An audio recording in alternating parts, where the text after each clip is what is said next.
நம பார்வதீபதயே ஹர ஹர மகாதேவா. தென்னாடுடைய சிவனே போற்றி, எந்நாட்டவர்க்கும் இறைவா போற்றி. ஆரூர் அமர்ந்த அரசே போற்றி, சீரார் திருவையாரா போற்றி போற்றி. விண்ணாளும் தேவர்க்கும் மேலாய வேதியனை, மண்ணாளும் மன்னவர்க்கும் மாண்பாகி நின்றானை, தன்னார் தமிழளிக்கும் தன்பாண்டி நாட்டானை, பெண்ணாளும் பாகனை பேணு பெருந்துறையில், கண்ணார் கடல் காட்டி நாயேனை ஆட்கொண்ட அண்ணாமலையானை பாடுதுங்கா நம்மானாய். சித்தம் தெளிவீர்கள் அத்தன் ஆரூரை, பத்தி மலர்தூவ முத்தியாகுமே. ஓட்டை மாடத்தில் 9 வாசலும், காட்டில் வேவதன் முன்னம் கடலடி, நாட்டி நான்மலர் தூவி வலம் செயல், வாட்டம் தீர்த்திடும் வான்மியூர் ஈசனே. நீரூரும் செஞ்சடையாய் நெற்றிக்கண்ணாய், நிலாத்திங்கள் துண்டத்தாய் நின்னை தேடி, ஓரூரும் ஒழியாமே ஒற்றித்து, எங்கும் உலகமெல்லாம் திரிதந்து நின்னை காண்பான். தேரூரும் நெடுவீதி பற்றி நின்று, திருமாலும் நான்முகனும் தேர்ந்தும் காணாது, ஆரூரா ஆரூரா என்கின்றார்கள் அவர்கள்தம் பெருமானே ஆரூராயே. கார்புருவும் கருங்கூந்தல் செவ்வாய் வெண்ணகை பச்சை கண்ணியொடும், தார்கமழ் பூங்காந்தளந்தோட் குமரனொடும், மணிசிங்காதனத்து மேவி, சீர்பரவுவான் புலவர் நினைந்தன யாவையும் நல்கி சிறப்பின் வைகும், வார்ப்புணல் சூழ்வயல் கமலை தேவர்கள் சிந்தாமணியை மனத்துள் வைப்பான். சித்தி தருநாதன் தென்கமலை வாழ்நாதன், பத்தி தருநாதன் பரநாதன், முத்தி பெருநாதன் ஞானப்பிரகாசன், உண்மை தருநாதன் நம் குருநாதன். எல்லோருக்கும் வணக்கம். எல்லாம் வல்ல ஆரூர் அஜபா நடன கமலவசந்த தியாகராஜ பெருமான் திருவருளையும், எம்குடி ஆடும் தர்மயாதீன குருமகா சன்னிதானங்கள் ஸ்ரீல ஸ்ரீ மாசிலாமணி தேசிக ஞானசம்பந்த பரமாச்சாரிய சுவாமிகளுடைய குருவருடையும் சிந்திக்கிறேன். மருந்தீச்சரத்தில் தேவாசிரியன் திருக்காவனத்தில் தொடர்ந்து நடந்து வரும் சிவபோகசார தொடர் சொற்பொழிவில் 2025ஆம் ஆண்டு ஜூன் மாதத்திற்கான முதல் வகுப்பாக இன்றைய தினம் அமைந்திருக்கிறது.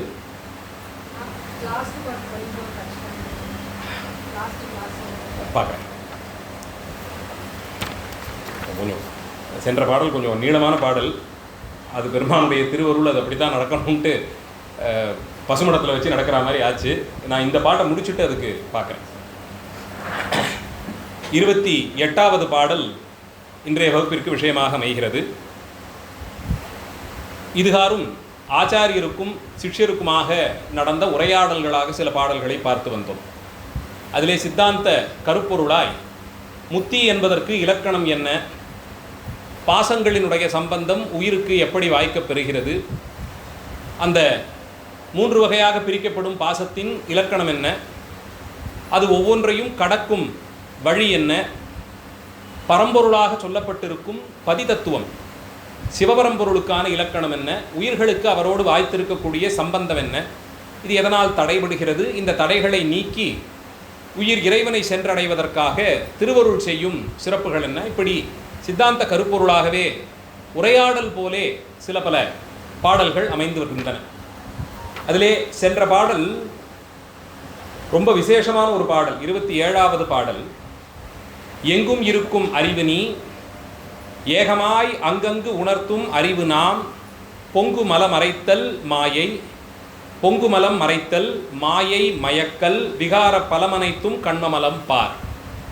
அதற்கு முன்பாக இருந்த சில பாடல்களிலே தனித்தனியே பேசப்பட்ட முப்பொருள் உண்மையை தொகுத்து ஒவ்வொரு சொல்லாலே பதி இலக்கணம், ஒரே சொல்லால் பசி இலக்கணம், ஒரு சொல்லால் 3 வகையான மலங்கள், இதெல்லாம் சொல்லணும் என்பது போல சொல்லுனா ஒரு சின்ன வரியிலேயே சொல்லணும்னா, எங்கெங்கும் இருக்கும் அறிவு நீ, இது ஆச்சாரியருடைய சொற்கள். அப்படியே அவர் மேற்கோள் காட்டுறார், தன்னிலையிலிருந்து அவர் பேசுகிறார். அப்போ எதிரே நிற்பது யார்னா குருஞான சம்பந்த சுவாமிகள் எதிரே நிற்கிறார். ஞானபீடத்திலே கமலை ஞானப்பிரகாச பரமாச்சாரியர் வீற்றிருக்கிறார்.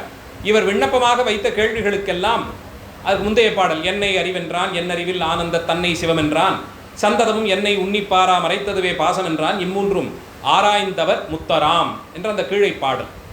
அதனுடைய தொடர்ச்சி போலே இந்த பாடலில் கமலை ஞானப்பிரகாசர் ஆச்சாரிய சிம்மாசனத்தில் வீற்றிருந்து ஞானபீடத்தில் அமர்ந்தபடி எதிரே இருக்கக்கூடிய குருஞான சம்பந்த சுவாமிகளுக்கு சொல்லும் விதமாக இந்த பாடல் அமைந்திருக்கிறது. எங்கும் இருக்கும் அறிவு நீ, உயிர்களினுடைய அடிப்படை தன்மையாக ஞானம் என்பது உயிருக்கு உணர்த்த மட்டுமே வரக்கூடியது. இயல்பிலேயே அறிவென்பது கிடையாது. அது இருந்தாலும் கூட அதை அறிந்து கொள்ள முடியாது. இயல்பிலேயே இருக்கக்கூடிய அந்த அறிவை அறிந்து கொண்டிருந்தால் ஜீவன் முக்தர் போல இருந்திருக்கலாம். எங்கும் போய் பாடமெல்லாம் கற்காமலேயே இறைவன் அந்த எரிந்து கொண்டிருந்த விளக்கை எப்படி தூண்டி விட்டால் அது இன்னும் பிரகாசமாக எரியுமே, அதுபோலே சாமுசித்தர்களான 4 பெருமக்களுக்கு அந்த பெருங்கருணையை பெருமான் செய்தார். அவர்கள் 4 பேருக்கு மட்டும் அந்த பெருங்கருணை. அந்த நிலையிலேயே அவர்கள் பாடத் தொடங்கி என்றபடிக்கு நான் ஏனைய உயிர்களுக்கு ஒவ்வொன்றையும் அறிவித்தால் மட்டுமே அறிந்து கொள்ளும் தன்மை என்று உயிர்களுக்கான இலக்கணத்தை சொல்லி மேலே ஏகமாய் அங்கங்கு உணர்த்தும் அறிவு நான். ஒவ்வொரு பொருளிலும் எது உனக்கு அறிவாக தொனிக்கிறதோ, எங்கெங்கெல்லாம் ஒரு பொருளை நீ அறிந்து கொண்டாயோ, ஒரு விதத்தில் ஒரு தெளிவு பிறந்ததோ, அங்கெங்கெல்லாம் இருந்து அந்த தெளிவை உணர்த்தியவன் நான். அதனால்தான் இறைவனை நம்முடைய அறிவிலே தோய்ந்து ஞானத்தின் வழியே ஆனந்தத்தை பிறப்பிக்கும் அவன்னு சொல்கிறோம்.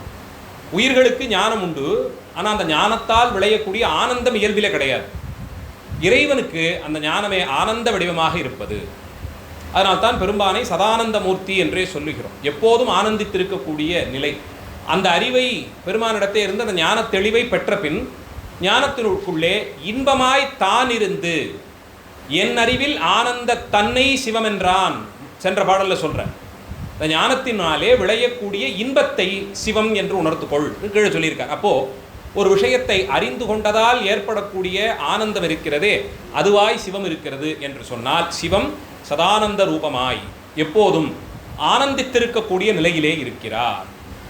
சுவாமிக்கு ராஜசிம்ம பல்லவன் என்ற பல்லவ மன்னன் காஞ்சிபுரத்திலே ஒரு திருக்கோயில் எடுப்பிக்கிறான்.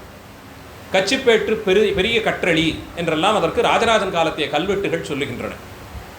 இன்றைய காலத்தில் காஞ்சி கைலாசநாதர் கோயில் என்று பிரபலமாக அறியப்படும் ஒரு சிற்ப களஞ்சியம் அந்த திருக்கோயில். கட்டிடக்கலையிலும் சிற்பக்கலையிலும் பல்வேறு நுண்கலைகளினுடைய களஞ்சியமாக இருக்கக்கூடிய கோவில். அந்த கோயிலுக்கு ராஜசிம்மன் எடுப்பித்த பெயர் ராஜசிம்மேஸ்வரம், ராஜசிம்ம பல்லவேஸ்வர கிரகம் என்று அவன் பெயரிடுகிறான். அந்த திருக்கோயிலை பற்றி வரக்கூடிய வடமொழி கல்வெட்டிலே ராஜசிம்ம பல்லவன், பரம சிவபக்தனான ராஜசிம்ம பல்லவன் தன்னிலையிலே ஒரு பாட்டு ஒன்றை சொல்கிற. இந்த கட்டடம் எப்படிப்பட்டது தெரியுமா? இந்த கோவில் இருக்கே, இது ஏதோ கற்களாலும் சுண்ணாம்பு பூச்சினாலும் மட்டும் கட்டப்பட்டதில்லை. இந்த கோயிலை கட்டுவதற்கு பின்புலமாக இருந்த தத்துவம் என்ன தெரியுமா? ஹரஸ்ய ஹரஹாச ரூபம் அதிமானம் அதி அத்புதம்னு அந்த ஸ்லோகம் முடியும். நீளமான வடமொழி ஸ்லோகம். ஹரஸ்ய ஹரஹாச ரூபம். ஹரன் என்று சொன்னால் சிவபெருமான். சிவபெருமானுடைய ஹரஸ்ய ஹரஹாச ரூபம். சிவபரம்பொருள் ஆனந்தமாக சிரித்தால் எப்படி இருக்குமோ அதுதான் இந்த கோயில். காரணம், இறைவனுடைய அந்த ஆனந்தம் என்பது ஞானத்தின் வெளிப்பாடு. ஆனால் தான் புன்னகை பூத்திருக்கிறார். நமக்கு இருக்கக்கூடிய அந்த ஞானத்தால் விளையக்கூடிய ஆனந்தம் பெருமானுடைய சம்பந்தத்தால் தான் வாய்க்கும். அதனால் தான் பசு ஞானத்தினாலே அந்த உயிர் எல்லையற்ற ஆனந்தத்தை அடைகிறது.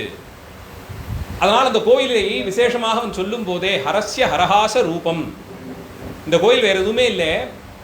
யார் கண்ணுக்கும் அவ்வளவு எளிமையாக புலப்படாத சிவபரம்பொருள் தன்னுடைய திருமுகத்தில் ஒரு சிரிப்பு தோன்றினால் அந்த சிரிப்பு என்கிற ஒரு உணர்ச்சியை, ஒரு உணர்ச்சி வெளிப்பாட்டிற்கு கல்லாலும் மண்ணாலும் வடிவம் கொடுத்தால் அது இந்த கோயில் போல இருக்கும்னு சொல்கிறார். அதிமானம் அதி அத்புதம்ங்கிற. மானம்னா அளவை அளந்து பார்க்கறது. ஒரு நாமே இப்போ பேசும்போது சமுதாயத்தில் என்னுடைய மானம்னு ஒன்று இருக்கே அப்படின்னு சொல்கிறோம்னா அந்த மானம்ங்கிறது அளவுகோல். இந்த சமுதாயத்தில் நாம் யார், நமக்கு என்ன மரியாதை இருக்குது, எதை வைத்து கொடுப்பார்கள்? நம்முடைய கல்வி, நன்னடத்தை, பழக்க வழக்கங்கள், இதையெல்லாம் வைத்துத்தான் ஒரு தனி மனிதனுடைய மானம் என்ற ஒன்றை நாம் நிர்ணயம் பண்ணுறோம்னா அதுதான் அளவுகோல்.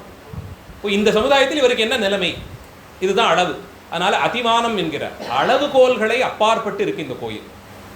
மனித அளவில் உங்களுக்கு தெரிந்த அளவைகளெல்லாம் வச்சுக்கிட்டு இதை நீங்கள் அளந்து சொல்லவே முடியாது. அதிமானம் அதி அத்புதம், அற்புதத்தினுடைய அற்புத எல்லையை கடந்தது. இது போன்ற ஒன்றை பண்ணவே முடியாது. திருக்கைலாயத்தில் இருக்கும் சிவபெருமானுடைய சிரிப்பிற்கு ஒரு வடிவம் கொடுத்தார் போல் இந்த திருக்கோயில் என்று அவர் சொல்லுகிறார். அந்த வாக்கினாலேயே அந்த கோயிலிலே இன்னதென்னு சொல்ல முடியாத அளவிற்கு எல்லா வகையான சிவஸ்வரூபங்களும் உண்டு. ஒரு பக்கம் முழுக்க அனுகிரக வடிவங்களாக இருக்கும். சண்டேஷ் அனுகிரகமூர்த்தி, பார்வதி கல்யாண சுந்தரர், சுப்பிரமணியருக்கு அனுகிரகம் பண்ணது, கணேஷ் அனுகிரகம், அத்தனை அனுகிரகங்களும் இருக்கும். மற்றொரு புறம் முழுக்க நிகிரக வடிவங்களாக இருக்கும். நிகிரக வடிவங்கள் ஒரு பக்கம் முழுக்க இருக்கும். எல்லா வகையான சம்ஹாரங்களையும் சுவாமி செய்தது பூராவும் இருக்கும். அதில் பல கதைகள்லாம் ரொம்ப பிரபலமடையாத கதைகள். ஒரே ஒரு உதாரணம் அந்த கோயிலில் தான் இருக்குன்னு சொல்கிற அளவுக்கு ரொம்ப பிரபலமடையாத நிறைய புராண செய்திகளுக்கு அங்கே சிற்ப வடிவம் கொடுத்து வைத்திருக்கிறார். வாஸ்தவத்தில் நல்ல வாசித்து தெளிந்த யாராவது ஒருத்தரோட போய் ஒவ்வொரு சிற்பமாக பார்த்து வெளியில் வந்தோம்னா அவ்வளோ பிரபலமான புராண கதைகள் பலதையும் நாம் அன்னைக்கு சிந்தித்திருக்கலாம். அப்படி அமைந்திருக்கும். நிகிரக வடிவங்கள் செய்யும் இடத்தில் கூட பெருமான் திரிபுர சம்ஹாரம் செய்கிறார், காமசம்ஹாரம் பண்ணுறார், காலனை சம்ஹாரம் பண்ணுறார், இன்னும் தக்ஷயாகத்தை அழிக்கிறார். இப்படி ஒவ்வொன்றும் நிகிரகம். நமக்கு சாமான்யமாக யார் பேர்லையாவது ஒரு ஒரு ஒரு சொல்ப நேரத்துக்கு ஒரு கோபம் வந்தால் கூட முகம் அவ்வளோ கடுகடுன்னு ஆகிடும். மனசில் இருக்கிற ரௌத்ரம் முழுக்க முகத்தில் தெரியும், கண்ணெல்லாம் அகண்டுவிடும் இல்லையா. ஒரு கோபம் வந்து துணிக்கும். அங்கே எதிர்கொண்டு வந்த ஒரு யானையை ஒற்றையாளாக நின்று அதனுடைய தோலை உரிக்கிறார், கஜசம்ஹாரம் பண்ணி மேலே போர்த்திக்கிறார், சிரித்து கொண்டு செய்வார். அவ்வளவு பேரும் பயப்படக்கூடிய காலனை இப்போ கீழே தள்ளி ஏறி மிதித்து சம்ஹாரம் பண்ணணும். அழகான புன்னகையோடு சம்ஹாரம் பண்ணுவார். ஆசைக்கு அகப்படாதவர்கள் யாருமே இல்லை. அந்த ஆசையை வென்றவன் பரமன் ஒருவன் தான். திருமால், பிரம்மன், அத்தனை பேரும் ஆசைக்கு கட்டுப்படாதவர்களாய், ஆசையிலே அவர்களால் ஜெயிக்க முடியலை, ஆசைக்கு கட்டுப்பட்டு தான் விழுந்தார்கள். அந்த காமத்தை வென்றவன் பெருமான் ஒருவன் தான். காமசம்ஹாரம் பண்றார், சிரித்த முகத்தோடு செய்வார். அங்கே யுத்தங்கள் கூட சிரித்தபடிதான் செய்யப்படுவதாய் கொள்ளுகிறோம். திரிபுர சம்ஹாரமூர்த்தி திருமேனிகளில் ரொம்ப விசேஷமாக இதிகாசங்களும் புராணங்களும், நிறைய புராணங்கள் திரிபுர சம்ஹாரத்தை பற்றி சொல்லுகிறது. நிறைய புராணங்களில் சொல்லப்பட்டிருக்கு. மகாபாரதம் ரொம்ப நீண்டு விஸ்தாரமாக பேசுது திரிபுர சம்ஹாரத்தை. அதற்கான அந்த ரதத்தை எப்படியெல்லாம் நிர்மாணம் செய்தார்கள்னே பல பல ஸ்லோகங்களால் சொல்லுகிறது. அதனுடைய அளவை என்ன, உயரம் என்ன, நீளம் என்னெல்லாம் பலதும் சொல்லப்பட்டிருக்கு. அதில் சொல்லப்படுவது நிறைய அஸ்திரங்களை எல்லாம் எடுத்துக்கொண்டு பெருமான் போர்க்களத்திற்கு போனார். எதிரே திரிபுர அசுரர்கள் லட்சலட்சமாக சைன்யங்கள் எதிர்க்க இருக்கு. சுவாமி ஒரு அஸ்திரத்தை எடுத்து எறிந்தார், கோபாவேசத்தோடு போனார். இதெல்லாம் சொல்லியிருக்கு மகாபாரதத்தில். ஜெயம் உண்டாச்சு, அதை பற்றி ஒன்றும் சந்தேகம் இல்லை. ஆனால் அப்பர் சுவாமிகள் பார்த்தார், யாரோ ஒரு 3 அசுரர்கள், இவர்களை சம்ஹாரம் பண்ணுறது பெரிய பிரமாதமா சுவாமிக்கு. அங்கே போய் நின்னார். அது என்ன 3ன்னா, முப்புறமாவது மும்மல காரியம்னு திருமூலர் சொல்லியிருக்கார். 3 மலங்கள் சுவாமி முன்னாடி மலத்தன்மை நிற்கவே முடியாது. ஆனவாதி மலங்களை பார்த்து சிரித்தாராம். தேர்தட்டிலே ஒரு கால ஊன்றி நின்றபடி சிரித்தாராம். முப்புறங்களும் எரிந்து விழுந்தனன்னு சொல்கிறார் அப்பர் சுவாமியுடைய வாக்கு. அந்த விதத்தில் அதனால்தான் திரிபுர சம்ஹாரமூர்த்தின்னு சொன்னால் கூட அந்த திருவுருவத்திலேயும் சிரிப்பை காண்பிப்பார்கள். சிரித்தபடித்தான் முப்புறங்களையும் எரித்தார். ஆனால் யுத்தம் செய்ய போயிட்டாருங்கிறதுனால ஒரு கோபாவேசம், அந்த யுத்தத்துக்கு தகுதியான குணம், அதெல்லாம் அவசியமே கிடையாது. அந்த புன்முறுவல் தவிர்த்து சுவாமி கிட்ட மற்றைய குணங்களே வெளிப்படாதுன்னு சொல்லப்பட்டிருக்கு. வீரபத்ரனாகவும் பைரவராகவும் சுவாமி வந்தபோதும் சிரித்தபடிக்கு தானே இருக்கார். பைரவர் என்ன கோபம் கொப்பளிக்கவா இருக்கார், அதுலேயும் அழகான சிரிப்போடு இருப்பார். சிரித்தருள் செய்தார் சேரை சென்னறி செல்வனாரேன்னு பாடியிருக்கார். சிரித்துத்தான் அருள். அந்த சிரிப்பு அடியார்களுக்கு அனுகிரகார்த்தமாகவும் எதிர்தட்டிலே நின்றவர்களுக்கு நிகிரகமாகவும் முடிந்து போகும். ஆனால் தான் ஆனந்த வடிவம் என்பது எம்பெருமானுக்கு. அந்த கோவிலுக்கு போய் அவசியம் பார்க்கணும். கைலாசநாதர் கோயிலில் அதில் சுவாமி மட்டும் இல்லை, அதில் ஈடுபட்டிருக்கிற அத்தனை தெய்வ வடிவங்களுமே. ஏன்னா அத்தனை பேருக்கும் உள்ளுக்குள்ளே இருந்து பெருமான் தான் அங்கே அவர்களுக்கான தன்மையை காட்டி கொடுக்குறார். துர்கை மகிழசம்ஹாரம் பண்ணுற கோலங்கள் இருக்கும். இன்னும் அநேக ஹிரண்யகசிபுவை திருமால் நரசிங்கமாக வந்து வதம் பண்ணின கோலம் எல்லாம் கூட இருக்கும். ஆனால் அத்தனை தெய்வ வடிவங்களும் சிரிச்சுக்கிட்டு இருக்கும். கணக்கூட்டங்கள் பூராவும் சிரிச்சுக்கிட்டு இருக்கும். தேவகூட்டங்கள் அத்தனை பேரும் சிரித்து கொண்டிருப்பார்கள். காளி சண்டியினுடைய திருமேனி எல்லாம் உண்டு, சிரித்து கொண்டே இருப்பாள் அம்பிகை. ஜேஷ்டாதேவின்னு ஒரு வடிவம் உண்டு, மூத்தவளாக சொல்லப்பட்டிருக்க வடிவம், அவளும் சிரித்து கொண்டிருப்பாள். அத்தனை திருவுருவங்களும் சிரித்து கொண்டே இருக்கும் சிறப்பு. ஞான வடிவம் அது ஆனந்தமாக துணிக்கக்கூடியது. அதனால்தான் இங்கே சொல்லும்போது என் அறிவில் ஆனந்தன் தன்னை சிவமென்றான். அந்த ஆனந்தமாக அந்த ஞானம் மறுவக்கூடியது சிவசம்பந்தத்தால் மட்டுமே. அதனால்தான் வாலறிவன் நற்றார் தொழாதவர்களுக்கு கற்றதனால் ஆய பயன் என்னன்னு கேட்கிறேன். ஞானம் மட்டும் அந்த இன்பத்தை பெற்று தருவது இல்லை. அந்த ஞானத்தால் அடையக்கூடியது பெருமானுடைய திருவடிக்கு தொண்டு செய்யும் அந்த மனப்பான்மை. பரம்பொருள் என்று ஒன்று உண்டு. வடக்கே இருக்கக்கூடிய கட்டிடக்கலையாளர்களில் மேலை நாடுகளில் ஒரு சமீபத்தில் ஒரு 300-400 வருஷத்துக்குள்ளே அங்கே பல நாடுகளில் பல முக்கியமான நகரங்கள் எல்லாம் நிர்மாணம் பண்ணப்பட்டது. ரொம்ப வசதியாக கொண்டாடக்கூடிய இங்கிலாந்துக்கு தலைநகரமாக இருக்கும் லண்டனே ஒரு பெரிய தீ விபத்தெல்லாம் ஏற்பட்டு முழு நகரமும் எரிந்து போய் மீண்டும் புத்துருவாக்கம் பண்ணித்தான் இப்போ அந்த நகரம் இருக்குது. அதை செய்தவர் கிறிஸ்டபர் ரென் அப்படிங்கிற பேரில் ஒரு கட்டிடக்கலை இளைஞர். இது மேல நாட்டிலேருந்து நான் உதாகரிக்கிறதுக்கு காரணம், இங்கே இருக்கக்கூடிய பெரிய வித்வான்கள் எல்லாம் கடைசியில் ஞானம் பெருமானுக்கு தொண்டு செய்வதுதாங்கிற அளவுக்கு போயிட்டாங்க. அதை பற்றி ஒன்று உதாரணம் விசேஷமாக சொல்ல வேண்டியதில்லை. மேலை நாட்டிலே இதை பற்றிய விசாரமெல்லாம் தேவையில்லைன்னு சொல்லக்கூடிய கலாச்சாரத்திலேருந்து வந்த ஒருத்தர் அந்த நகர நிர்மாணத்திற்கென்று மெனக்கெட்டு அவர் அதிலெல்லாம் ஈடுபட்டு போய் கடைசியில் பெரிய தத்துவியலாளர் ஆகிடுறார். இந்த அறிவு முதிர்ந்து போய் ஒரு ஓட்டமாக என்னை கொண்டு போய் நின்ற இடத்துல இறைவனை பார்க்கிறேன். அந்த முடிந்த முடிவிலே இறைவனாகத்தான் அது காட்சி தருகிறது. பல கேள்விகளுக்கும் கடைசியில் விடை அங்கேத்தான் போய் முடியுதுங்கிறதை அவர்கள் ஏற்றுக்கொள்கிறார்கள். இது கட்டிடக்கலை. இன்னும் நீங்கள் மற்ற அறிவியல் பிரிவுகளெல்லாம் எடுத்துக்கொண்டாலும் கடைசியிலே இறைபக்தியிலே போய் முடித்த அநேக விஞ்ஞானிகள் எல்லாம் உண்டு. பல இயற்பியல் துறையிலே குறிப்பாக இயற்பியலில் தான் ஒவ்வொரு பொருளினுடைய உருவாக்கத்திற்கும் அணுத்தன்மை, அதுக்குள்ளே என்ன போகுதுங்கிறதெல்லாம் தேடி பிடிப்பது இயற்பியலில் தான். மற்றைய துறைகளை காட்டிலும் இதில் தான் ரொம்ப அதிகம். அதில் இருப்பவர்கள்லாம் கூட கடைசியில் இங்கே போய் நிற்பதினாலே அறிவினாலே வரக்கூடிய ஆனந்தமாக நிலைத்திருப்பவன் பெருமான் தான் என்ற நிலையில் தட்சிணாமூர்த்தி வடிவம் சோழர் காலத்திய திருமேனிகள் அடியன் எப்போதும் சொல்லுவது, பிராச்சீனமான சோழர் காலத்திய சிவாலயங்களுக்கெல்லாம் போனால் தட்சிணாமூர்த்தியினுடைய திருமேனியை நேர நின்று நாம் எந்த சுவாமியும் தரிசனம் பண்ணுறதில்லை. ஒரு பக்கமாக ஒதுங்கி நின்று தான் எப்போதுமே தரிசனம் பண்ணணும். எதிரெதிர நின்று தரிசனம் பண்ணக்கூடாது. ஆச்சாரியர்களையும் அடியார்களையும் சுவாமி தரிசனம் மூணுமே எதிர நின்று பார்க்கக்கூடாது. அவர்களுக்கு ஒரு பக்கவாட்டில் நின்று தான் தரிசனம் பண்ணணும்னுட்டெல்லாம் ஆச்சாரங்கள் சொல்லப்பட்டிருக்கு. அந்த விதத்தில் தட்சிணாமூர்த்தி திருமேனியை தரிசித்து முடித்த பிறகு சரியாக பக்கவாட்டில் வந்து திருமுகத்தை மட்டும் ஒத்து பார்த்தீங்கன்னா இந்த திருமுக்கு இந்த சுவாமியுடைய நாசியெல்லாம் வளைஞ்சி வந்து கீழே அந்த உதடு துடித்தார் போலே ஒரு சிரிப்பு காமிச்சு கொடுப்பார். இது சோழர் காலத்திய திருமேனிகளுக்கே இருக்கக்கூடிய தனித்துவமான ஒரு சிறப்பு. பரமஞான வடிவம். அவர் தான் அத்தனை பேருக்கும் ஞானத்தை உபதேசம் பண்ணிட்டு இருக்கார். சனகாதி முனிவர்களுக்கே சுவாமி தான் அந்த வடிவத்தில் இருந்து தான் ஞானோபதேசம் பண்ணுறார். சுவாமி இயல்பிலேயே ஆனந்த வடிவம். ஞானமே அங்கே அந்த வடிவமேத்து இருக்குன்னா அப்போ அந்த ஞானத்தில் மூலமாக விளையக்கூடிய ஆனந்தத்தை அவ்வளவு துல்லியமாக காண்பித்து கொடுத்துருப்பார். அதெல்லாம் தத்துவமும் சேர்ந்துருக்கு. அழகியலை இவ்வளோ தூரத்திற்கு சொல்லுவதற்கெல்லாம் அதுதான் காரணம். அதனால தான் திருமேனிகள்லாம் செய்யும்போது அந்த சாஸ்திரத்திலே நல்ல அளவிலே வாசித்தவர்கள், அதில் நல்ல ஞானத்தோடு இருக்கவர்களை கொண்டு அதையெல்லாம் செய்யணும்னு சொல்கிறது. விக்கிரகங்கள்லாம் விளையாட்டு போக்காக செஞ்சுட்டு சமீப காலத்தில் இது ஒரு பெரிய விசாரம் எல்லாம் வந்தது. ரொம்ப கோரமாக ஏதோ ஒரு பெரிய விக்கிரகத்தை பண்ணி வச்சுட்டு பார்க்கவே சகிக்கலை. ஒரு முருகப்பெருமானுடைய ஒரு திருவுருவம் ரொம்ப கோரமாக செய்யப்பட்டிருந்தது. பரார்த்த பூஜைக்கு வந்துட்டுது. ரொம்ப பெரிய திருமேனி வேறு, ஒரு 40 அடி 50 அடிக்கு ஏதோ ஒரு விக்கிரகத்தை பண்ணிட்டாங்க. அதுக்கு வண்ணம் எல்லாம் பூசப்பட்டிருந்தது. அது எல்லா விதத்திலும் லட்சணம் ரொம்ப நீச்சமாக இருந்தது. அது நிறைய விசாரத்துக்கெல்லாம் வந்தது. அப்போது சிலர் வந்து அது யாரோ அவருடைய அன்பிற்கு பண்ணிட்டார், அதெல்லாம் பற்றி நாம் எப்படி விசாரம் பண்ணுறது, அதில் இறைவன் அதில் குடிக்கொள்ள மாட்டார், நீங்கள் எப்படி சொல்லலான்ட்டெல்லாம் கேட்குறாங்க. இந்த மாதிரியான விதிகள் எல்லாம் தனியாக உங்கள் வீட்டுக்குள்ளே உங்களோட பூஜையில் நீங்கள் வச்சுக்கிற வரைக்கும் குறையில்லை. பரார்த்த பூஜைக்குன்னு வந்த பிறகு எல்லாருடைய நன்மையும் அங்கே கருத்தில் கொள்ளப்படணும். இது மாதிரி லக்ஷணம் குறைவுபட்டு போயிருந்தால் அந்த பிம்பங்களிலே கூடாத வேற ஏதான தேவதைகள்லாம் குடிக்கொண்டுடும். அந்த லட்சணத்துக்கு எது பொருந்தி வருதோ அந்த தேவதை குடிக்கொண்டுடும். அது குடிக்கொண்டுடுத்துன்னா சர்வநாசமாக போகும். அதனாலே விக்கிரகங்கள்லாம் இவ்வளோ துல்லியமாக இருக்கணும், அந்த லட்சணத்தில் குறைவு இருக்கக்கூடாது, அந்த கலைகளில் நல்லா இருக்கக்கூடிய விற்பனர்களை வைத்து செய்யணும்ட்டெல்லாம் சொல்கிறது அதுக்கு தான்.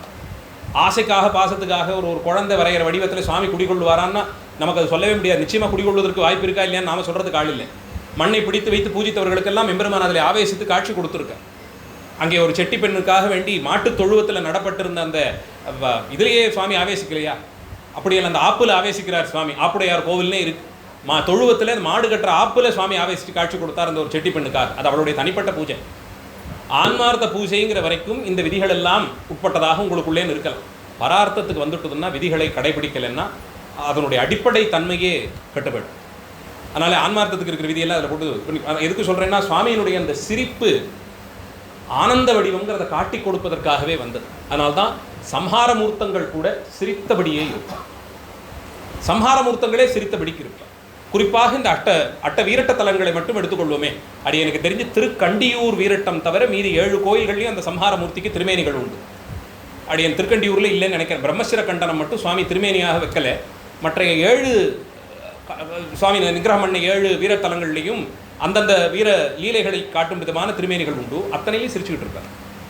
சிரித்தபடியே தான் நிகிரகம் கூட சுவாமி செய்வார். காலசம்ஹாரம்னு அவ்வளோ பெரிய திருமேனி. சிரித்தபடிக்கு கீழே காலனை சம்ஹாரித்தபடி காட்சி கொடுப்பார். அதனால் அந்த ஆனந்த நிலைங்கிறது பெருமானுடைய சம்பந்தத்தால் உயிர்களுக்கு வாய்க்கப் பெறும் என்ற நிலையில் அந்த பாடலிலே இந்த மாற்றங்கள் எல்லாம் எடுத்துச் சொல்லி, பொங்கும் அங்கங்கு உணர்த்தும் அறிவு நாம், ஏகமாயிருந்து அந்த அறிவை உணர்த்தி அதன் விளைவாக ஞானத்தை பிறப்பித்து தரும் தன்மை பெருமான். பொங்கு மலம் மறைத்தல், மாயை மயக்கல், விகார பலமனைத்தும் கண்மமலம் பார். பொங்குமலம் என்பதாலே அது ஆணவத்தை குறிக்கும் என்றும், மாயை மறைக்கும் தன்மையுடையது என்றும், பலம் அனைத்தும் கண்மமலம், செய்யக்கூடிய செயல்களால் விளையக்கூடிய நல்வினை தீவினை முழுக்க கண்மமலமாக கொள் என்று சொன்னார்.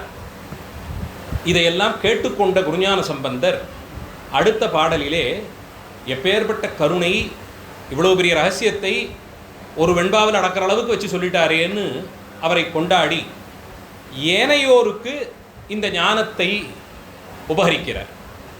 மற்றவர்களுக்கு இதை சொல்லுகிறாருங்கிறதை எப்படி பார்க்கிறோம்னா, இந்த 28வது பாடலிலே பார்க்கிறோம்.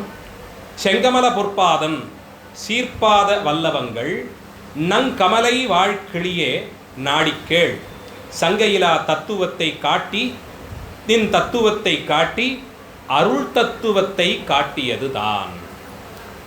ஒரு கிளியை முன்னிட்டு இதை பாடுகிறார். கிளியே நாடிக்கேள், வாழ்கிளியே நாடிக்கேள், கமலை வாழ்கிளியே நாடிக்கேள், நங்கமலை வாழ்கிளியே நாடிக்கேள். இந்த கிளிக்கு இவ்வளோ முக்கியத்துவம் கொடுக்குறார்.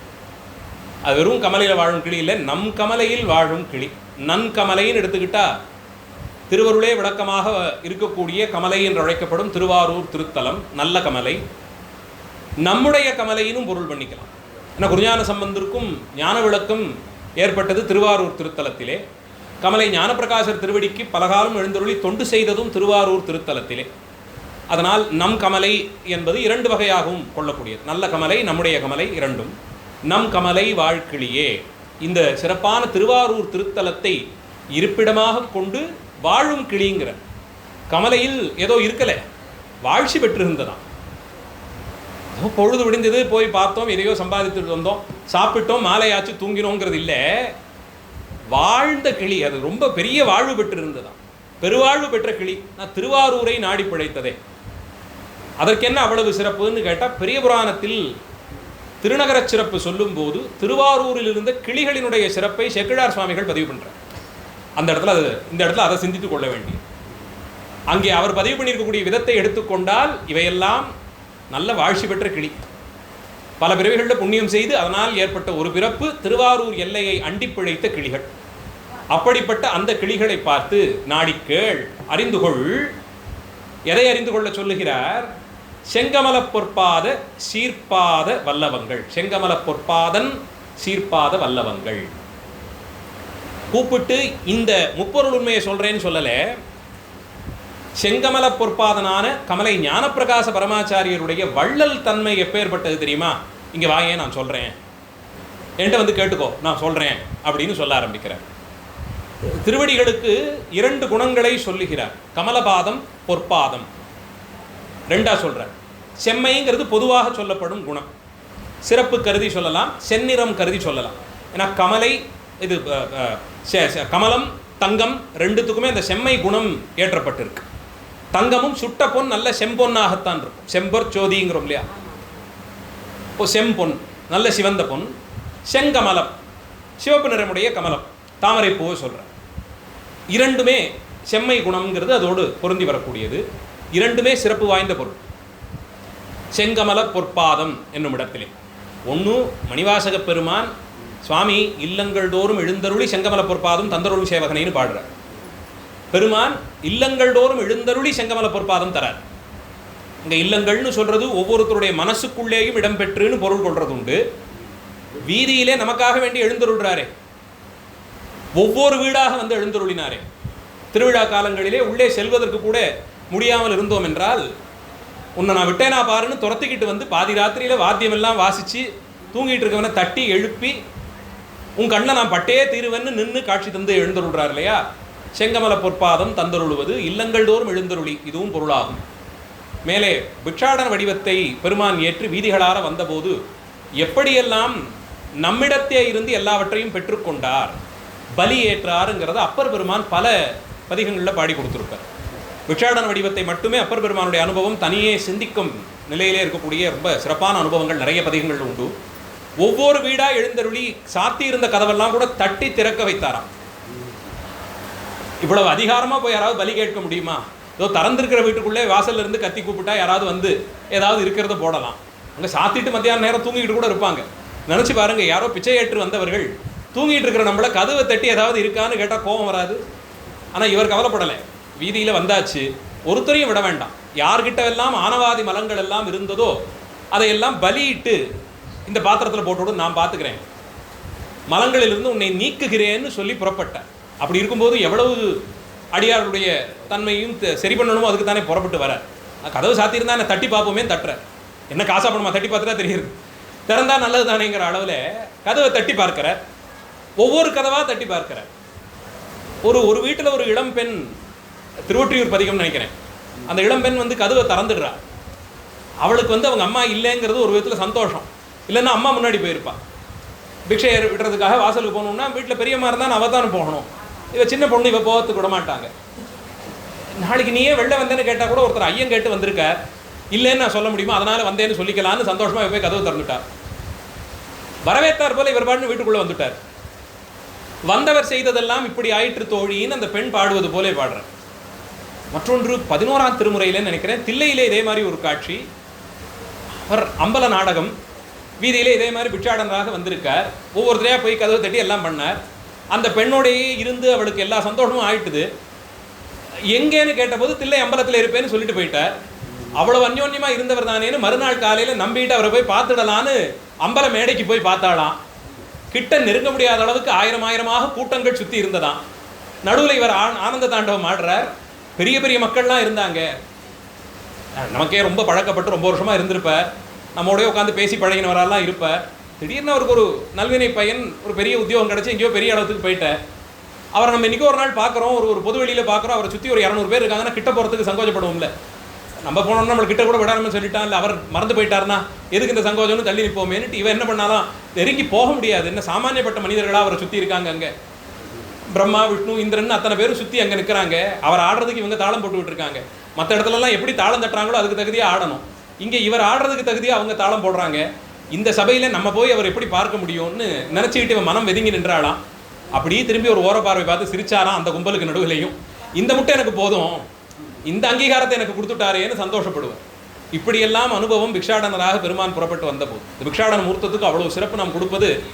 கோயில்களில் பிரம்மோற்சவ காலத்தில் பெரும்பான்மை உற்சவத்தினுடைய பூர்த்திக்கு நெருக்கமாக பிக்ஷாடனர் புறப்பட்டு வருவார். உற்சவ பூர்த்தியை ஒட்டி தான் வருவார். 10 நாள் திருநாள்னா 8, 9ஆம் திருநாளில் பெரும்பாலும் வருவார். பிக்ஷாடனர் புறப்பாடு வந்து முடிச்சதுக்கப்புறமா நடராஜ பெருமான் எழுந்தருள்வார். நடராஜ பெருமான் அனுகிரகமூர்த்தி, பிக்ஷாடன பெருமான் பலி ஏற்க வர.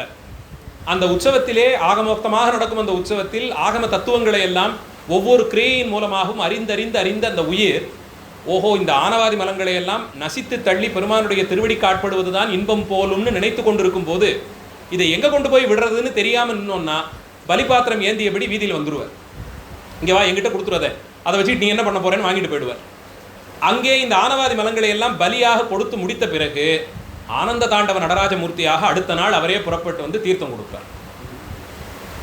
ஆனவாதி மலங்கள் நீத்து போச்சு. அங்கே கொடுத்துட்டோம், சுவாமியினுடைய பலிபாத்திரத்தில் அது எல்லாத்தையும் கொடுத்தாச்சு, அவர் எடுத்துன்னு போயிட்டார். அதெல்லாம் அங்கே அவர் சம்பந்தத்துக்கே வர முடியாது, அது அங்கேயே எரிந்து விட்டு போய் அது முடிஞ்சுட்டுது. ஆனவம் நீங்க பெற்றா என்ன, ஆனந்தம் தானே. அந்த ஆனந்தத்திற்கு பரிசாக நடராஜமூர்த்தி எழுந்துருடுவார். இப்படி ஒரு தாத்பரியமாகவே உற்சவங்கள்லாம் வைக்கிறாங்க.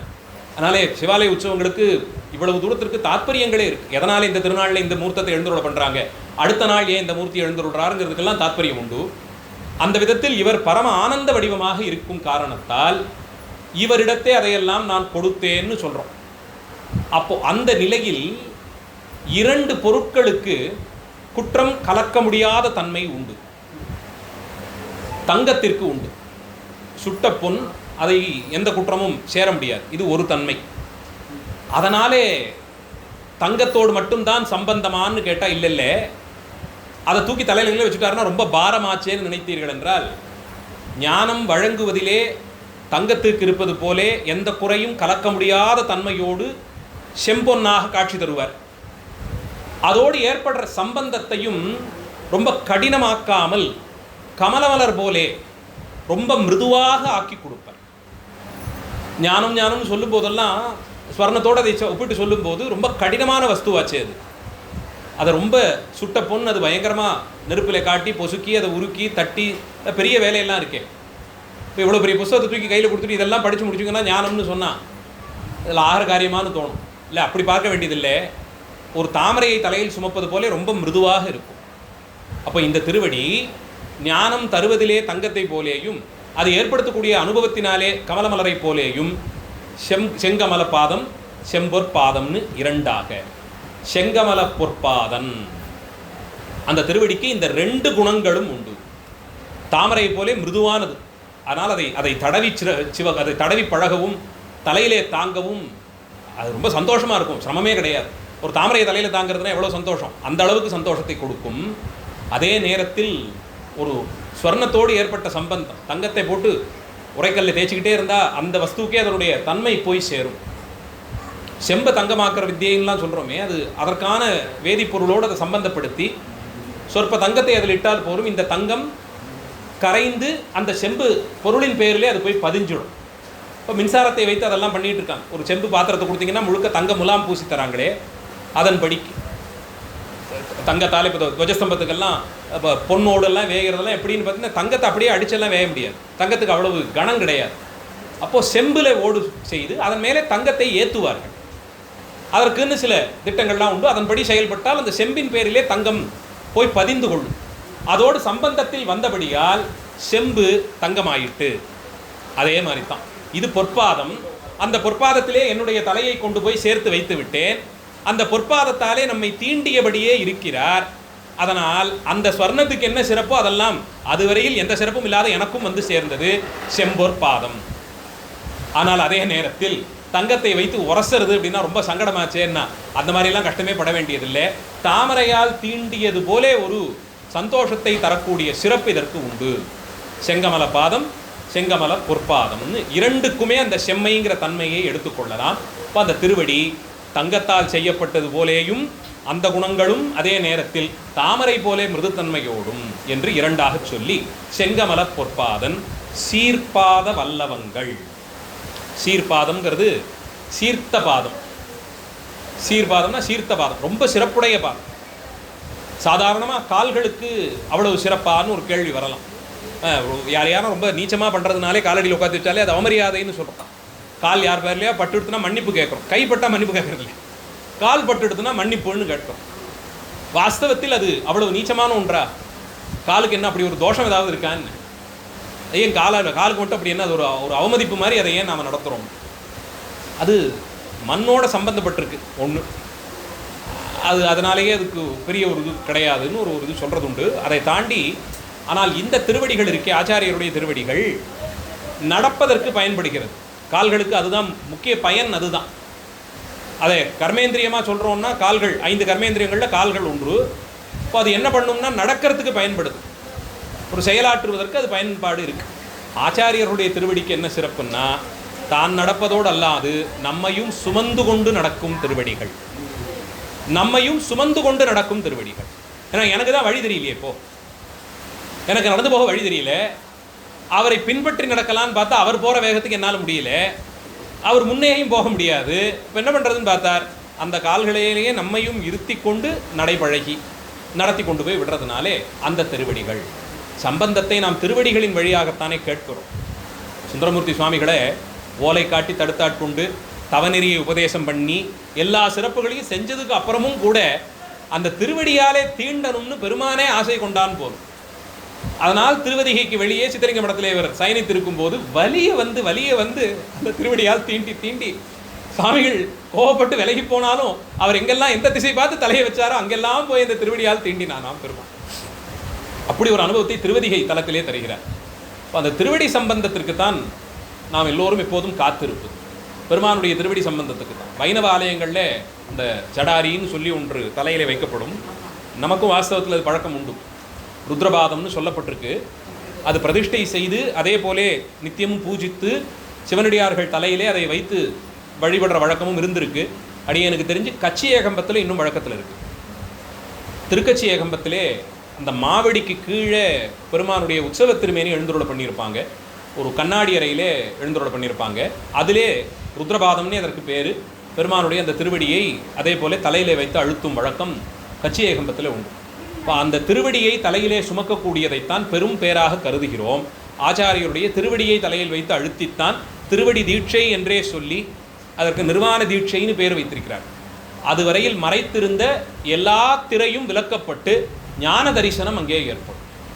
எது ரொம்ப நீச்சம்னு சொல்லப்பட்டிருக்கோ அதையே நாம் அங்கே செய்ய துணிஞ்சுட்டோம்னா, ஒருத்தருடைய பாதத்தை தலையில் தாங்குகிறேன்னு சொன்னால் அந்த காலத்திலே தோற்று போன அரசர்களுக்கு அது தண்டனையாக கொடுக்கப்படும். உயிரை கொடுத்து விடுறேன், போரில் தோற்று போன அரசனுக்கு உயிரை பிச்சையாக போட்டு விடுறேன். ஆனால் அத்தனை பேரும் பார்க்க சபையிலே இந்த அரசனுடைய காலடியில் விழுந்து அவனுடைய பாதத்தை தலையில் தாங்கணும். இதை மெய்கீர்த்தியிலெல்லாம் நிறைய அரசர்கள் எழுதி கொண்டிருக்கிறார். அந்த அரசனுடைய பாதத்தை தலையால் இவன் தாங்கினான்ங்கிறது எல்லாமே எழுதப்பட்டிருக்கு. அது ஒரு பெரிய அவமானமாக கருதப்பட்டது. அப்படி ஒருத்தன் செஞ்சுட்டான்னா அவன் அதுக்கு மேலே உயிர் வாழ்ந்து என்னங்கிற மாதிரி. அதனாலே ஒருத்தருடைய பாதத்தை தலையிலே தாங்கினோம்னு சொன்னால் இன்னும் கூட பல ஊர்களில் தண்டனையாக கூட சொல்லப்பட்டிருக்கு. ஒரு தவறு செய்து விட்டார்கள்னா யார் அங்கே பாதிக்கப்பட்டார்களோ அவருடைய காலில் போய் விழுந்து மன்னிப்பு கேளுங்கிறோம். இப்போ அது ஒரு அவமானம் போலே. அதனால் இன்னொரு வாட்டி அதை செய்ய மாட்டார்கள். ஆனால் அந்த செயலிலேயும் மகிழ்ச்சியோடு ஈடுபடுகிறோம் என்றால் சுமக்கும் திருவடி எவ்வளவு சிறப்பு வாய்ந்ததாக இருக்கணும், எவ்வளவு சிறப்பு வாய்ந்ததாக இருக்கணும். அதனால் அந்த சம்பந்தம் ஆச்சாரியருடைய திருவடிக்கு மட்டுமே சிறப்பாக சொல்லப்பட்டிருக்கு. அதனால தான் மாணிக்கவாசக பெருமானுக்கும் திருவடி தீட்சை செய்து வைத்த போது திருப்பெருந்துறையிலே பெருமான் நினைத்திருந்தார் என்றால் அந்த ஜடாபாரத்தோட 3 கண்களோட மான்மழு ஏந்தி உமாதேவியாரோடு ரிஷபவாகனத்திலே வந்து திருவடியை தூக்கி தலையிலே வைத்து அணித்திருந்தார்னா மாட்டேன்னா சொல்ல போகிறார் சுவாமி. ஆச்சாரியராகத்தான் எழுந்தருளி அந்த சிறப்புகளை எல்லாம் மறைத்து கொண்டு ஆச்சாரிய மூர்த்தமாகவே எழுந்தருளித்தான் அனுகிரகம் பண்ணினார்னு பார்க்கணும். அப்போ குருநாதருடைய அந்த திருவடிகளை தலையிலே சுமக்கக்கூடியது கடைசியாக இருந்த ஆணவத்தை கூட அழித்ததாகன்னு கருத்தில் கொண்டு. நல்லூரில் அப்பர் சுவாமிகளுக்கு இது திருநல்லூர் இதில் பெருமணத்தில் சொல்கிறீங்களா இல்லை இங்கே இதுக்கு என்ன அமர்நீதியார் வீடு பேர் அடைந்ததெல்லாம் அதுதான் அப்பர் சுவாமிக்கு திருவடி தீட்சை செய்து வைத்த இடம். அதுதான் திருவடி தீட்சை செய்து வைத்த இடத்துல அது அப்படியே சிறப்பை கருதுகிறோம். அதை தொடர்ந்து செய்து வருகிறோம். உண்டு அதான் அந்த சம்பந்தத்தை ஏற்படுத்தி கொடுத்து அதைத்தான் இங்கே அந்த பொற்பாதம் செய்யக்கூடிய சிறப்புகள் என்ன தெரியுமா? அந்த திருவடியை தலையில் தாங்கியதால் அடைந்த சிறப்பு என்ன தெரியுமா? சீர்பாத வல்லவங்கள் நம் கமலை வாழ்க்கிளியே நாடிக்கு தான் சொல்ல போகிறேன். இப்போ முதல் 1.5 வரியாலே ஆச்சாரியருடைய திருவடிக்கு இருக்கிற சிறப்பை எல்லாம் சொல்லி அத்தனை சிறப்புடைய அந்த திருவடி நமக்கு செய்யக்கூடிய சிறப்புகள் என்னென்னங்கிறத எடுத்து சொல்லி தெரிஞ்சுக்கணுமா கிட்டவா நான் சொல்கிறேன்னு கிளியை கூப்பிட்டு சொல்கிறார். இருக்கும் எல்லாத்தையும் விட்டுட்டு கிளியை சொன்னதுக்கு காரணம் ஆச்சாரியர்கள் சீடர்களை கிளிப்பிள்ளையாகத்தான் பாவிப்பார்கள். சொன்னதை திருப்பி சொல்லும், வேற ஒன்றுமே இல்லை. பேசிட்டே பேசுவது தான், மாறி பேசும் வழக்கம் கொள்ளப்படுவது இல்லை. அப்புறம் அப்படி மாறி ஒருவேளை பேசிட்டால் அவிச்சின்னமாக வந்த பரம்பரையிலே அவ்வப்போது வந்தவர்களெல்லாம் ஞானத்தை மாற்றினார்கள்னு ஒரு தோஷம் வந்துடும்.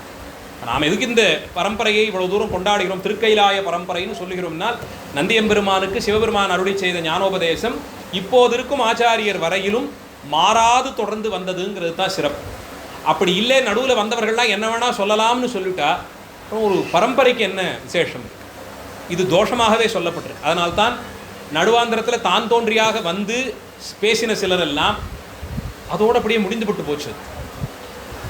பெரிய இயக்கங்களாக அது மலரலாம், அது நிறைய பெரிய காசு பணம் எல்லாம் சேரலாம், ஏதோ தர்ம காரியங்கள்லாம் செய்யலாம். ஆனால் அது ஞானதானம் செய்யும் இடமாக ஆயித்தான்னு கேட்டால் இல்லை. ஏதோ அன்னதானம் மாதிரியான தானங்கள் செய்யலாங்க, அது நடந்துக்கிட்டு இருக்கும். அதெல்லாம் சாமானிய தர்மம் தான்.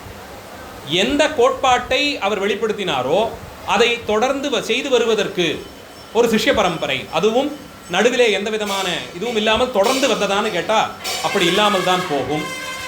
அதனால் அப்படி அல்லாது இந்த ஞானாசிரியர்களுடைய பரம்பரையில் சொன்னதையே திரும்ப திரும்ப அடுத்தடுத்து வந்தவர்கள் சொன்னபடியால் சீடர்களை கிளிப்பிள்ளைகளாக அழைக்கிறார்கள். அதனால் தான் நங்கமலை வாழ்க்கையிலேயே நாடி கேள். என்ன செய்யறார் இவர்னா, சங்கையிலா தத்துவத்தை காட்டி, அதின் தத்துவத்தை காட்டி, அருள் தத்துவத்தை காட்டியது தான். இந்த திருவடியோடு ஏற்பட்ட சம்பந்தத்தால் அடைந்த சிறப்புகள் 3 விஷயம் அதுவரையில் கண்ணுக்கு தெரியாமல் இருந்தது. அந்த மூன்றையும் காட்டி கொடுத்தார். காட்டி காட்டி காட்டின்னு 3 வாட்டி அதே பதத்தை சொல்றார். என்னென்ன? சங்கையிலா தத்துவத்தை காட்டி 36 தத்துவங்கள், சுத்த தத்துவம் அசுத்த தத்துவம் பிரித்து மாயையின் வெளிப்பாடாக 36 தத்துவங்களை சொல்கிறோம். அதிலே சுத்தம் அசுத்தம் கலந்தது அதெல்லாம் இருக்கட்டும். ஆனால் தத்துவத்தன்மையை முதல்ல வெளிப்படுத்தினார். பாருப்ப, இந்த உடம்பு இதுதான், அதில் இருக்கிற உறுப்புகள்லாம் இதுதான், உலகம் பேர்பட்டது தான், இந்த சம்பந்தத்தால் உனக்கு ஒரு பிறவி கிடைச்சது, அந்த பிறவியின் நோக்கம் இதுவாக இருக்கணும், இந்த பிறவியிலே செய்யக்கூடியது இது, அடையக்கூடிய பலன்கள் இதுன்னு ஒரு பெரிய பட்டியல் போட்டு கொடுத்து மாயாமலத்தின் தன்மையை முதல்ல வெளிப்படுத்தினார். மாயையின் தன்மை வெளிப்பட்டதுன்னு சொல்லிட்டாலே அதோடு சேர்ந்து வேண்டாம் நீங்க சொல்ல முடியாது, கண்மமலத்தின் தன்மையும் அதோடு சேர்ந்து ஆணவ மலத்தின் தன்மையும் சேர்ந்து வெளிப்படும். மலங்கள் மூன்றும் ஒன்றுபட்டு தான் இருக்கு. எளிமையாக புரிந்து கொள்ளக்கூடியது மாயாமலம். அதை சுமந்துக்கிட்டே இருக்கும், சட்டையா அதையே சுமந்துக்கிட்டு இருக்கோம், அங்கேயே தான் உடல்றோன்னும் போது அதை காட்டி கொடுத்தா ஓரளவுக்கு எளிமையாக புரிந்து கொள்ளலாம். அதனால் மாயையின் தன்மையை காட்டி சங்கையிலா தத்துவத்தை காட்டி, சங்கைனா குழப்பம், குழப்பம் இல்லாமல் தத்துவ தெளிவை ஏற்படுத்தி வைத்து முதல்ல அந்த தத்துவ தெளிவை கொடுத்துட்டார். அந்த தத்துவ தெளிவை கொடுத்தார்னு சொல்லிட்டாலே அடுத்தடுத்து இருக்கக்கூடிய மலங்களுடைய தெளிவு வாய்க்க பெற்றது. அது வாய்த்த பெற்றது அப்படின்னா ஒரு தெளிவு பிறந்தாச்சு. அப்போ அடுத்து என்ன தெளிய வரும்னா அதன் தத்துவத்தை காட்டி, எது எந்த தத்துவங்களின் அடிப்படையிலே ஈடுபட்டதோ அந்த உயிர்களின் தத்துவத்தை காட்டி கொடுத்து, அப்போ இது பசுஞானம், அதையும் ஏற்படுத்தி கொடுத்து, தான் யார் என்ற கேள்விக்கு தெளிவை பிறப்பித்து கொடுத்து, ஓஹோ நான் என்று அழைக்கப்படுவது இந்த உடம்பு இல்லை, இது மாயையின் வெளிப்பாடு, அதற்கு உள்ளிருந்து செயலாற்றக்கூடிய உயிர்தான் நான் என்ற பதத்தால் அறியப்படுவது, அந்த நான் என்ற பதம் எப்போது அழிந்துபட்டு போகுதோ அப்போதான் நான் வாஸ்தவத்திலே விடுதலை அடைகிறேன், அந்த சுதந்திரம்தான் இன்பத்தை தரக்கூடியதாக இருக்கும், அந்த இன்பம் முடிவற்றதாக இருக்கும் என்ற நிலையிலே அந்த உயிருக்கு ஒரு தெளிவை, தான் யார் என்ற தெளிவை, ஸ்வரூபத்திற்கான ஞானத்தை பெற்றுத்தந்து அது அடுத்து என்ன பண்ணும்னா அருள் தத்துவத்தை காட்டியது. நான் யாருங்கிற தெளிவு வந்துட்டுதுன்னா அப்ப நான் எதையோ சார்ந்திருக்கேனே, வாஸ்தவத்தில் சுதந்திரம்ங்கிறது எனக்கு இல்லை, எதுக்கோ கட்டுப்பட்டு தான் நான் இருக்கிறேன். யாரோ ஒருவர் வினையை கூட்டுவித்து அதன் வழியே இதெல்லாம் நடக்கும்படியாக செய்திருக்கிறார். அப்ப இதை செய்பவர் யார்? அவர் என்ன எனக்கு மட்டுமா செய்கிறார்? 84 லட்சம் 100,000 கோடி ஜீவார்ப்பணர்கள்னு சொல்றோமே, அத்தனை பேருக்கும் செய்கிறார். அதற்கு தகுதியாக ஒரு உலகத்தை கொடுக்கிறார், அந்தந்த வினைக்கு தகுதியாக ஒரு பிறவியை கொடுக்கிறார், அந்தந்த பிறவிக்கு தகுதியாக ஒரு தாய் தந்தையரை கொடுக்கிறார், அந்தந்த பிறவிக்கு தகுதியாக அறிவை புகட்டுகிறார். இது பெரிய விஷயமாச்சு. யார் இதை செய்கிறவர்னா அவ்வளவு பெரிய சாமர்த்தியசாலியாக இருக்கணும், எல்லா விஷயமும் காலம் கடந்து தெரிந்தவராக இருக்கணும், அடுத்தடுத்து என்னங்கிறத நிர்ணயம் செய்பவராகவே அவர் இருந்தால்தான் இது முடியும். அவ்வளவு பெரிய தலைமை ஸ்தானத்திலே இருக்கக்கூடியவர் ஒவ்வொருத்தருக்கும் ஒருத்தராக இருக்க முடியுமா? இல்லை, அத்தனை பேருக்கும் சேர்ந்து அவர் ஒருத்தர் தான். அப்படிங்கிற அந்த பதிதத்துவத்தை காட்டி கொடுத்து இந்த மூன்றையும் காட்டியதுதான் செங்கமல பொற்பாதன் சீர்பாத வல்லவங்கள் செய்யக்கூடியது. அந்த திருவடிகளை நான் இத்தனையும் பிடித்து கொண்டு இறுகப்பற்றி கொண்டு அந்த திருவடிகளுக்கு தொண்டு செய்தபடியே இருக்கேன்னா இதுதான் காரணம்.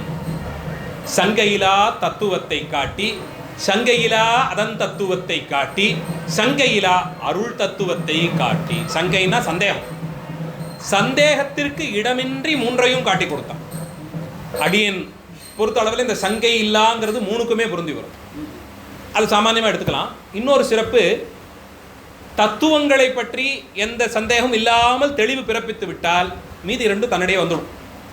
அப்போ சங்கையிலாங்கிறது தத்துவத்துக்கு மட்டும்னு வச்சுக்கலாம், 2 வகையாகவும் கொள்ளலாம். எப்படி கீழே செம்மைங்கிறது கமலம் பொன் 2க்கும் பொருந்தி வருதோ அதே போல இங்கேயும் சங்கை இல்லாங்கிறது 3க்குமே சொல்லலாம். அப்போது பாசத்தை பற்றி தெளிவு பிறப்பித்து, பசுவை பற்றி தெளிவு பிறப்பித்து, அதன் வழியே பதிதத்துவத்தையும் ஏற்படுத்தி கொடுத்தான். இதுதான் காட்டியதுதான். நங்கமலை வாழ்க்கிலேயே நாடிக்கேள் செங்கமல பொற்பாதன் சீர்பாத வல்லவங்கள் சங்கையிலா இதையெல்லாம் காட்டி கொடுத்ததுதான்னு சொல்லி கமலை ஞானப்பிரகாச பரமாச்சாரியருடைய திருவடிகள் தனக்கு செய்த சிறப்பியல்பை எடுத்து சொல்லியிருக்கிறார் இந்த பாடலிலே. ரொம்ப விசேஷமான பாடல். இதை தனித்தே நாம் கொண்டாடுவதற்கு காரணம், கீழே இதை பற்றி பல பல பாடல்கள் சொல்லிட்டு வந்துட்டார். அப்போ இதையெல்லாம் இந்த நூலை வாசித்து அடுத்தடுத்து சொல்லப்பட்டிருக்கிற ஏனைய நூல்களையும் வாசித்து நம்ம ஒரு ஒரு ஒரு வழக்கம் ஒன்று வச்சுருக்கோம். உண்மை விளக்கம், திருவுந்தியார், திருக்கழிற்றுப்படியார், அந்த வினாவெண்பா, அந்த மாதிரி சிலதெல்லாம் வாசித்து முடித்து சிவபிரகாசம் வந்துட்டோம்னா பெரிய விஷயம். அதுக்கப்புறமும் ஏதோ திருவருள் இருந்து சிவபிரகாசத்துக்கு அப்புறமும் இன்னும் அந்த ஆசை ஒட்டிக்கிட்டு இருந்ததுன்னா ஒருவேளை சிவஞான சித்தியாரும் சிவஞான போதமும் இதெல்லாம் வாசிக்கிறதுக்கு ஒரு வாய்ப்பு இருக்குது. இந்த 14 புஸ்தகங்கள் இருக்குது, சொல்கிறதுக்கு கூட ஆட்கள் கிடச்சிடலாம், ஒருவேளை கிடைக்கலாம். அந்த அளவிலே சரியாக போய் இதெல்லாம் கேட்டு முடிச்சுட்டா இந்த தெளிவு பிறந்துடுமான்னு கேட்டால், அந்த செங்கமல பொற்பாத சீர்பாத வல்லவங்கள் தான் இதை பற்றிய தெளிவை பிறப்பித்து கொடுத்தது. இதை தெரிந்து முடிந்து தெளிவு கூட ஏற்பட்டதுக்கு அப்புறமும் கூட சைவ சித்தாந்தம் அழகாக இருக்குது, நல்லா இருக்குது, கேட்குறதுக்கு ஒரு தெளிவு பிறக்குதுன்னு விடுவதிலே அது அது அது அனுகிரகம் இல்லை. இதை வாழ்க்கைக்கு பயனாக்கி கொண்டு நாள்தோறும் நாம் கடைபிடிக்கக்கூடிய குணங்களிலே இது வெளிப்படும் விதமாக ஏற்றுக்கொண்டால் குருநாதருடைய அனுகிரகத்தால் பிழைக்கலாம். அப்படி இல்லைன்னா இதை பற்றிய தெளிவு எவ்வளவு வாய்க்கப்பெறும். நூல் அளவிலே பெறக்கூடிய ஞானம் கொள்ள கொள்ள குறையாத கடல் தண்ணீரை குடித்து தாகம் தெளிவித்துக் கொள்ளுகிறேன்னு நினைப்பது போலே தான். யாரும் காசு கேட்க போகிறதில்ல, கடல் தண்ணி குடிக்கிறதுக்கு யாரும் காசு கேட்க போகிறதில்ல, அளவு கிடையாது. எவ்வளவும் போய் உங்கள் கைகளால் எவ்வளோ வள்ளி குடிக்க முடியுமோ நீங்கள் பாட்டு குடிக்கலாம், குறையே கிடையாது. அளவில்லாமல் நீங்கள் தண்ணியை அந்த உப்பு தண்ணியை பானம் பண்ணாலும் தாகம் தீர்க்குமான்னா இன்னும் விக்கல் ஜாஸ்தியாகும், தாகம் கூடும். அதுபோலேத்தான் ஆச்சாரியர் இல்லாது நேரடியாக நானே எழுந்து நூலை எடுத்து வாசித்தேன் தெளிந்தேன்னு சொல்லுவதும் அதற்கொப்புதான். ஆச்சாரியர் மூலமாக இதை அறியும் போதுதான் இது எங்கே கொண்டு போய் சேர்க்கணும்னா அந்த தீட்சையிலே ஒரு விருப்பத்தை ஏற்படுத்தி, நம்ம எப்படியாவது ஒரு பஞ்சாட்சர உபதேசத்தை பெற்றுவிட முடியாதா, அந்த பஞ்சாட்சர உபதேசத்தை இப்போ பிடித்து கொண்டு விதிப்படி அதை ஜபித்து அதன் மூலம் வாய்க்கக்கூடிய பக்குவம் எல்லாம் நமக்கு வாய்க்காதாங்கிற ஒரு ஆசை ஏற்படும். அந்த ஆர்த்தி ஏற்படலை அப்படின்னா வாசித்ததனால் மட்டும் ஒன்றும் பயன். முடிச்ச உடனே ஒரு சான்றிதழ் கொடுத்தாங்கன்னா வாங்கிட்டு போய் வீட்டில் அதை சட்டத்தில் அடித்து வச்சுக்கலாமே தவிர்த்து இதனால் அடுத்த நிலைக்கு நம்மை உயர்த்தி கொள்வதற்கு இதிலே எந்த பயனும் இல்லாமல் போயும். அதனால் இந்த சாத்திர ஞானத்தினுடைய வழியே ஆச்சாரியருடைய திருவடியில் பணிந்து கற்று தேர்ந்ததாக இருக்க வேண்டும்ங்கிறதுனால தான் கீழே ஒவ்வொரு பாட்டிலே தனித்தனியாக இதையெல்லாம் சொன்னாலும் இதெல்லாம் வாய்க்க பெற்றது திருவாரூரிலே வசிக்கும் கமலை ஞானப்பிரகாச பரமாச்சாரியருடைய திருவடிகளிலே வணங்கி துதித்ததால் இதெல்லாம் வாய்க்க பெற்றேன்னு அர்த்தம் பண்ணிக்கிறேன். அது இல்லைன்னா எனக்கு இதெல்லாம் கிடைத்திருக்காதுன்னு தெளிவுபடுத்துகிறார். செங்கமல பொற்பாதன் சீர்பாத வல்லவங்கள் நங்கமலை வாழ்க்கிளியே நாடிக்கள் சங்கையிலா தத்துவத்தை காட்டி அதன் தத்துவத்தை காட்டி அருள் தத்துவத்தை காட்டியதுதான்.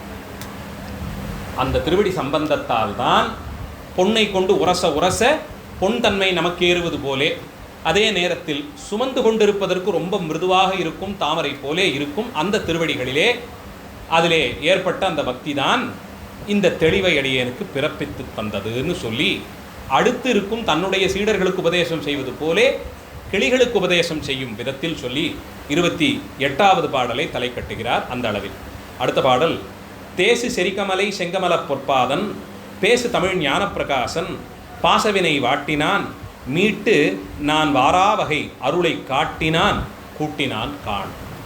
இந்த முப்பொருள் உண்மையிலே தெளிவு ஏற்பட்டதால் பரிசு என்ன? சரி, இது தெரிஞ்சுக்கிட்டீங்க, இதுவரையில் புரியாமல் இருந்தது தெரிஞ்சுக்கிட்டீங்க, அதை தெரிந்து கொண்டு அதை நடைமுறைப்படுத்தியதால் என்ன வாய்க்க பெற்றீர்கள்னு கேள்வி வந்தால் பாச வினை வாட்டுதலும் வாராவகை அருளை காட்டியதும் தான். இன்னொரு முறை பிறந்து இழைத்து போகாமல் இருக்கும்படியாய் செய்தான். அது எப்படி நடக்கும்? பாசவினைகளை நீக்கி கொடுத்தான். அதனால் மீண்டும் ஒரு முறை வாராவகை அருளை கூட்டிவிட்டான்னு சொல்லி அடுத்த பாடலிலே இந்த திருவடிகளை நம்பியதால் ஏற்பட்ட பலன்கள் என்ன தெரிஞ்சுக்கிட்டேங்கிறத இந்த பாட்டில் சொன்னார். தெரிந்து கொண்டதால் ஏற்பட்ட பலன் என்ன? படித்தா ஏதாவது ஒரு பயன் இருக்கணுமே, அந்த பயனை மேலே பாட்டில் சொல்ல போகிறார். அது இந்த மாதம் 18ஆம் தேதி அடுத்த வகுப்பு குருவர்களும் திருவர்களும் கூட்டு வைக்க நடைபெற சங்கல்பிக்கப்பட்டிருக்கிறது. வாய்ப்பிற்கும் அடியார்கள் அவசியம் கலந்து கொண்டு சிறப்பிக்கும்படியாய் கூறி நிறைவு செய்கிறேன். மூர்த்தி எல்லாம் வாழி எங்கள் மோன குரு வாழி, அருள் வார்த்தை என்றும் வாழி, அன்பர் வாழி பராபரமே. எல்லாம் ஸ்ரீ தியாகராஜ கிருபை. ஸ்ரீ தியாகராஜ மகாராஜோ விஜயத்தை. ஆரூரா தியாகேஷ். நன்றி, வணக்கம்.